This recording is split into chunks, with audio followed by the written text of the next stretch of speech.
Hi everyone, so we're going to be looking at S1.3 and let's look at emission spectra. So electromagnetic spectrum is a range of frequencies that covers all electromagnetic radiation. This is the electromagnetic spectrum. You have all the different radiations that are shown here. Now, when you look at this, you have different frequencies, energies, and wavelengths. Now, what is a wavelength? The wavelength is, if you look from the peak, it's from one peak to a second peak, to the next peak. That's a wavelength. Wavelength is denoted by the formula lambda, like this. And wavelength is measured usually in meters. That's the unit. But in most questions, the wavelength is given in nanometers. So if you're using the wavelength, you will have to convert from nanometers to meters. So for example, if it tells you it's 271 nanometers, you're going to convert it to meters. So it's 271 times 10 to the power of minus 9 meters. So that's the conversion. Now, if you look at those wavelengths, so these ones, they have high wavelength. The length here is longer than here. So these are short wavelengths and these are long wavelengths. The next term is frequency. Now, frequency can be denoted by F or it can be denoted by this symbol. The unit is Hertz. The frequency tells you how many how many waves are there per unit time. If I put a time axis here, you can see that this is the time that it takes to complete a wave. So that's the length of time it takes to complete a wave. If I put a time axis here as well, if I take this wave here, you can see that the time that it takes to complete the wave here is shorter here. So then the frequency is a number of waves per unit time. It's measured in hertz. And it is normal that if the wave is shorter, like here, the wave is shorter, there's going to be more waves per unit time than if the wave is longer. So if you look here, these are large wavelength but low frequency radiations. But here, these are short wavelengths but high frequency radiations. They go like this. And then the next term is energy. Energy, it's denoted with symbol E, measured in joules. Now, frequency can also be measured in per second unit. Most of the time you will see it in per second. So this is something to know. Right. Now, if you look at the magnetic spectrum, so over here you have radiations of low energy, long wavelength, low frequency. And over here you have the radiations of high energy, high frequency, and short wavelength. If you look at energy, wavelength, and frequency, you can already see the relationship, that there is a direct relationship between energy and frequency, and there is an inverse relationship between energy and wavelength. This is the relationship here. So, energy and frequency is directly proportional, energy and wavelength are inversely proportional. Now here you have visible light. Visible light, the red light is of highest wavelength and lowest energy. We're looking only at visible light now.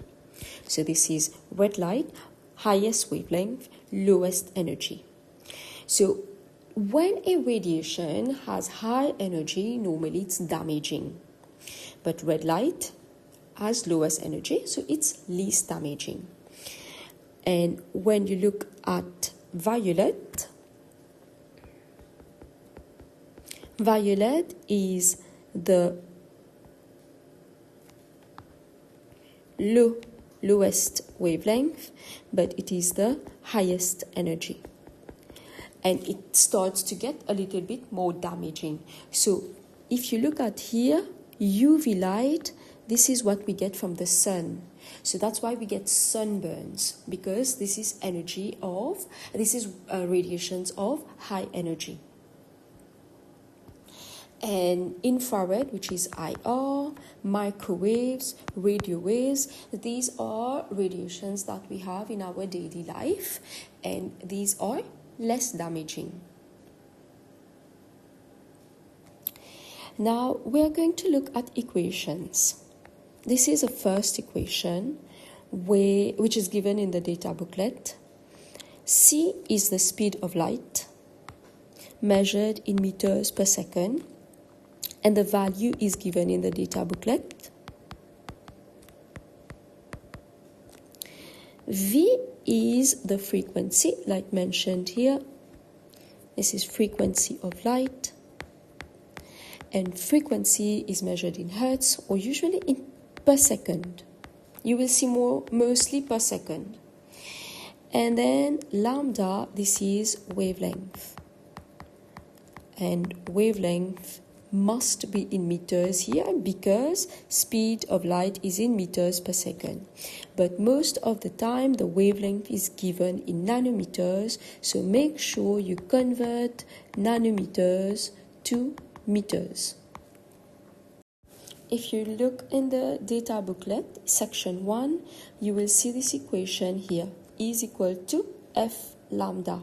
So I've put V here, but you can change it, put it F, so that it's very similar to what's in the data booklet. You don't have to remember this by heart, it's given in the data booklet. Now the second equation, E is equal to HF. E is equal to HF. F is the frequency. Now, if I going to use equation 1, I can have a relationship between F, C, and lambda. So I'm just rearranging that equation. And I can take this and combine to equation 2 here. So then I can rewrite the equation. I can combine equation 1 and 2.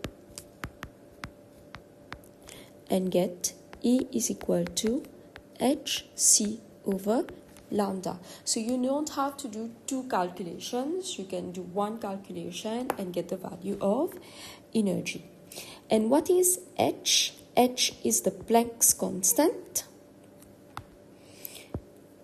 that you can find in section 2. So again, there's no need to learn it by heart. Planck's constant is given here in joules second.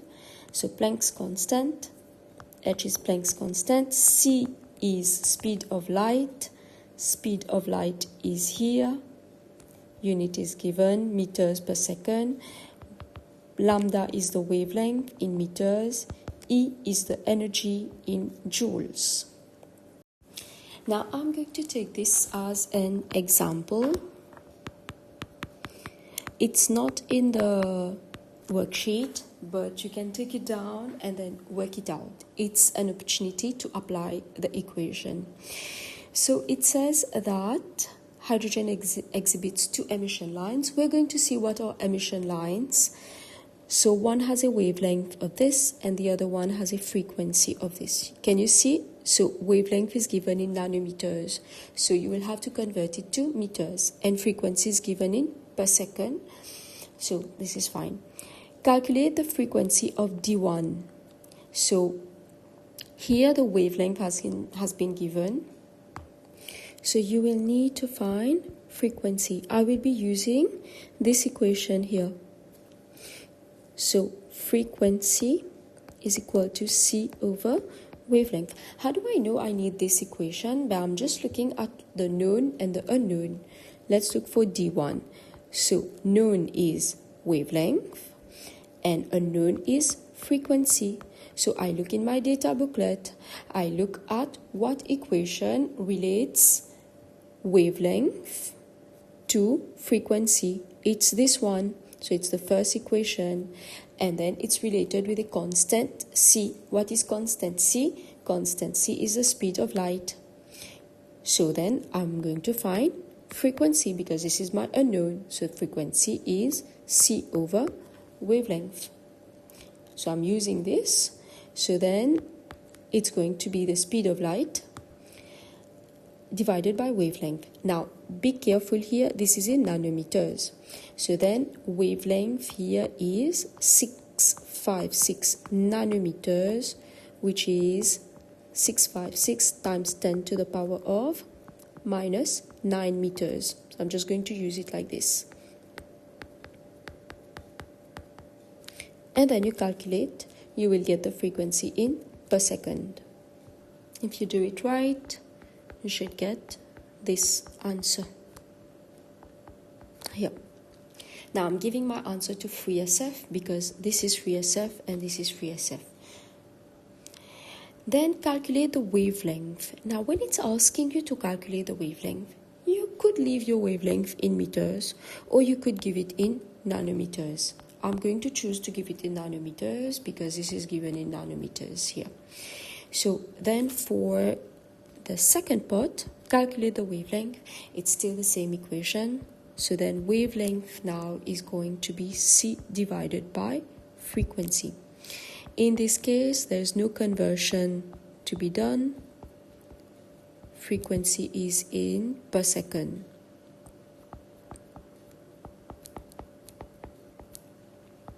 Here. And you can calculate it. If you do it well, you should get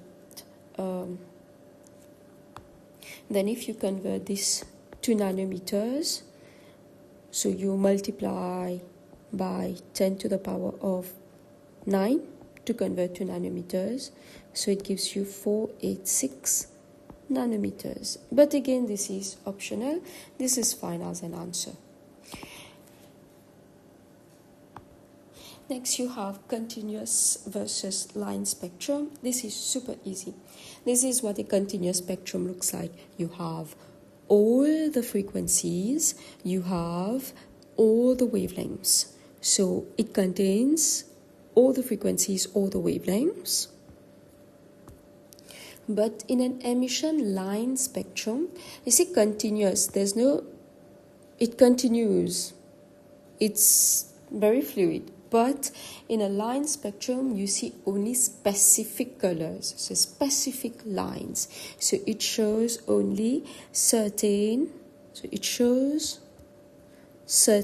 frequencies and certain wavelengths.